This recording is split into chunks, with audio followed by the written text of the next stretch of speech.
Uppala skywalk ಲಿಫ್ಟ್ನಲ್ಲಿ ಯುವಕನ ಆತಂಕದ ಕ್ಷಣಗಳು. 2 ಗಂಟೆಗಳ ಕಾಲ ಸಿಲುಕಿದ ಯುವಕ. ಉಪ್ಪಳ ಮೆಟ್ರೋ ನಿಲ್ದಾಣದ ಸ್ಕೈವಾಕ್ ಲಿಫ್ಟ್ನಲ್ಲಿ ರಾಹುಲ್ ಎಂಬ ಯುವಕ ಸುಮಾರು 2 ಗಂಟೆಗಳ ಕಾಲ ಸಿಲುಕಿಕೊಂಡು ತೀವ್ರ ಪರದಾಡಿದ ಘಟನೆ ಗುರುವಾರ ರಾತ್ರಿ ನಡೆದಿದೆ.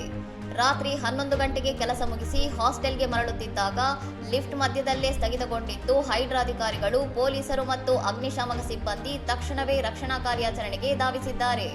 ಹೃದಯ ರೋಗಿಯಾಗಿದ್ದ ರಾಹುಲ್ ತಂತ್ರಜ್ಞರ ಸಹಾಯದಿಂದ ಬೆಳಗಿನ ಜಾವ 1:15ರ ಸುಮಾರಿಗೆ ಸುರಕ್ಷಿತವಾಗಿ ಹೊರಬಂದಿದ್ದು, ಸುದೀರ್ಘ ಕಾಲ ಲಿಫ್ಟ್ನಲ್ಲಿ ಬಂದಿಯಾಗಿದ್ದರಿಂದ ತೀವ್ರ ತೊಂದರೆ ಅನುಭವಿಸಿದ್ದಾರೆ. ಲಿಫ್ಟ್ ನಿರ್ವಹಣೆಯ ಜವಾಬ್ದಾರಿ ಹೊತ್ತಿರುವ ಕೃಷ್ಣ ಕನ್ಸ್ಟ್ರಕ್ಷನ್ ಸಿಬ್ಬಂದಿ ಮತ್ತು HMDA ಅಧಿಕಾರಿಗಳು ಸಕಾಲಿಕವಾಗಿ ಸ್ಪಂದಿಸಿಲ್ಲವೆಂಬ ಆರೋಪ ಕೇಳಿಬಂದಿದೆ.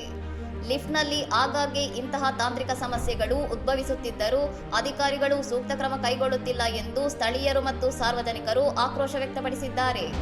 ಇಂತಹ ಘಟನೆಗಳು ಮರುಕಳಿಸದಂತೆ ಲಿಫ್ಟ್ಗಳ ನಿರ್ವಹಣೆಗೆ ವಿಶೇಷ ಗಮನ ಹರಿಸಬೇಕು ಮತ್ತು ಜವಾಬ್ದಾರಿಯುತ ಕ್ರಮಗಳನ್ನು ಕೈಗೊಳ್ಳಬೇಕೆಂದು ಸ್ಥಳೀಯರು ಒತ್ತಾಯಿಸುತ್ತಿದ್ದಾರೆ. ಇನ್ನಷ್ಟು ಸುದ್ದಿಗಳಿಗಾಗಿ ನೋಡ್ತಾ ಇರಿ ಸೌರಂ ಟಿವಿ.